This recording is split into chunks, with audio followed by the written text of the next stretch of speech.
Essentially blames the officer. She said that she drove away because he reached his hand inside of her vehicle without providing a reason for the stop. However, she was afforded that explanation that it was because of expired registration. It was only because of her action of not cooperating with past turning over her ID and identifying herself that the officer attempted to open the door to assist her out of the vehicle for non-compliance. What started as a simple traffic stop quickly turned into a full police pursuit after she refused to comply, drove off, and forced officers to stop her with spike strips. Now she's facing serious time. All right. State, you may proceed. Your Honor, we ask that you deny Ms. Callahan's applications and sentence to a cap of 6 years in the prison. Ms. Callahan has criminal history. She's been convicted of 2 DWIs, a manufacture and delivery of a controlled substance, PG1, as well as the possession of a controlled substance, PG1, 4 to 200 grams, as well as another possession in 2016. Of these cases, she's been granted probation in 4 of these, 3 of which she was granted probation resulted in motions to revoke and sentencing either into the respective Bexar County Jail or TDC. Ms. Callahan has been given chances on these probations and ultimately cannot comport her behavior to comply with the rules and conditions laid out before her. Based on the PSI and TAP, Ms. Callahan's in the pre-contemplation stage. We can see here when she recounts the facts of this underlying case.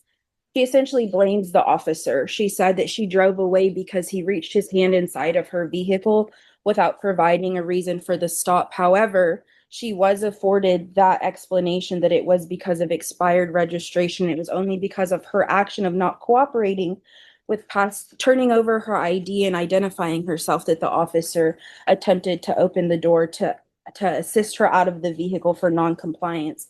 She then drove off, and it was only after her vehicle was spiked, the rear tires had blown out, and there were multiple patrol units following, both marked and unmarked, that Miss Callahan stopped. Once she stopped, she still did not comply. She refused to get out of the vehicle and had to be assisted out by officers. Your Honor, Miss Callahan alleges that she has ceased majority of her drug usage throughout her life. However, I think it's perplexing that she expects the court or asks the court to believe that she has no usage. She merely just possesses narcotics. So because of these reasons, Judge, we'd ask that you deny her applications and sentence to a cap of 6 years. Yes, Your Honor. The criminal history is what it is. So she was on parole. She completed that. As far as the instant offense, it's not a drug case. It's an evading arrest case. Her recitation of the facts are just that. It's a recitation. It doesn't say, I'm not guilty of evading arrest because the officer reached into the vehicle. It's just her recounting what happened. Obviously, she's here because she's taking responsibility. She called the police even when she was driving, and we've had multiple conversations.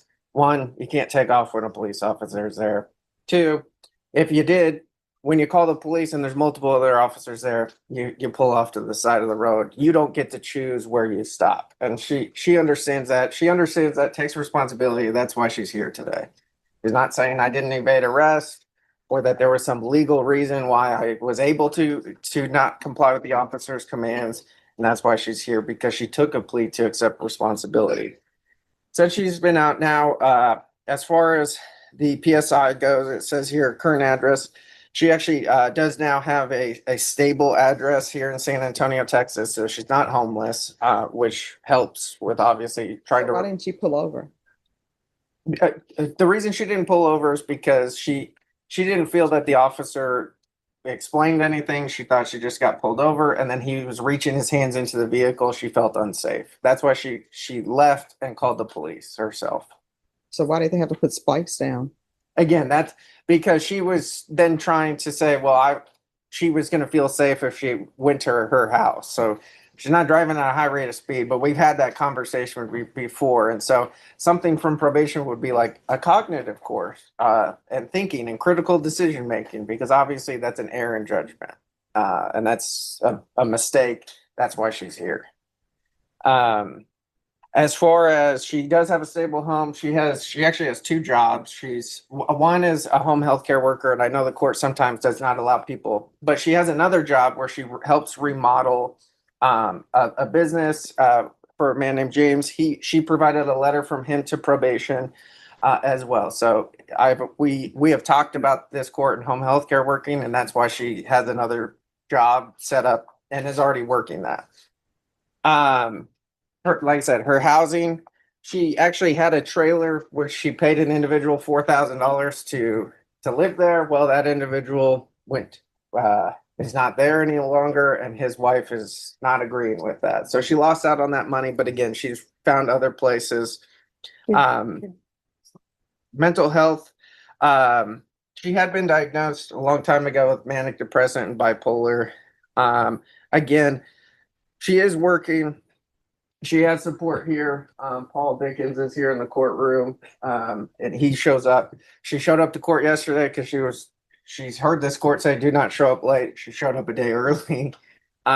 She takes this case seriously.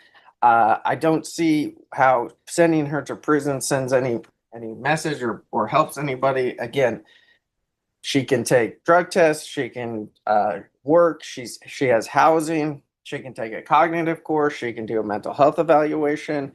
She even explained about that some of these things during the interview, she was crying because it was bringing up past things. And so she tried